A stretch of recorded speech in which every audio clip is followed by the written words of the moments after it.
धरती के बढ़ते तापमान से वो इलाके भी अछूते नहीं हैं, जहां इंसानी हलचल तक नहीं है। ध्रुवों पर बर्फ का सर्द सन्नाटा अब टूटने लगा है। ग्लेशियरों की रफ्तार तेज हो गई है और आर्कटिक की चादर लगातार छोटी होती जा रही है। वैज्ञानिक मानते हैं कि ये किसी बड़ी तबाही के शुरुआत के संकेत हैं।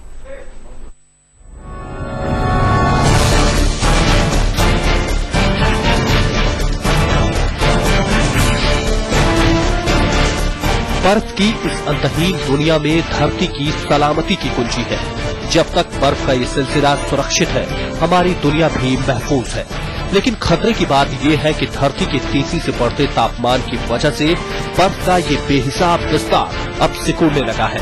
संयुक्त राष्ट्र संघ की इंटर गवर्नमेंटल पैनल की चौथी रिपोर्ट धरती के ध्रुवों पर जमी बर्फ पर ग्लोबल वार्मिंग के खतरे से आगाह कर रही है।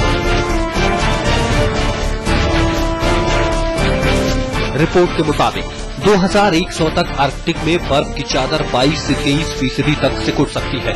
आर्कटिक ग्लेशियर और आइस कैप का दायरा तेजी से सिकुड़ेगा और उसकी मोटाई भी तेजी से घटेगी। गौरतलब है कि धरती पर ताजे पानी का बड़ा हिस्सा ध्रुवों के आइस कैप के रूप में मौजूद है और समंदर के जल स्तर को संतुलित रखने में इनकी भूमिका बेहद अहम रही है।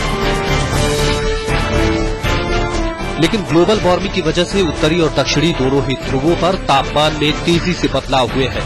आर्कटिक इलाके में बर्फ की चादर तेजी से छोटी होती जा रही है। ग्रीनलैंड का ये आइस शीट भी तेजी से पिघल रहा है। हाल के सालों में हुए शोध ने ये साबित कर दिया है कि ग्रीनलैंड के इस हेनहाइम ग्लेशियर की रफ्तार पहले की बनिस्बत कहीं ज्यादा तेज हो गई है और अब ये ज्यादा तेजी से आर्कटिक की बर्फ को समंदर में डाल रहा है।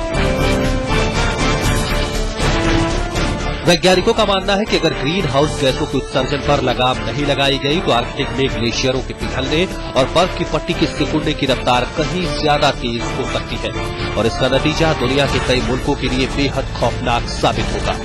आर्कटिक और अंटार्कटिका में बर्फ के पिघलने की रफ्तार अगर इसी तरह बढ़ती रही तो समंदर का जलस्तर भी तेजी से बढ़ेगा।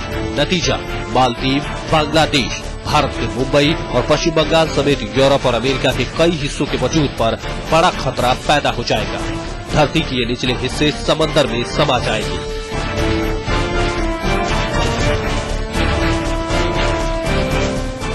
आज तक ब्यूरो। चलिए, आबादी बढ़ रही है। आबादी बढ़ने के साथ साथ जिस तरह से कार्बन उत्सर्जन जो है वो बढ़ रहा है, उसकी वजह से धरती लगातार गर्म हो रही है।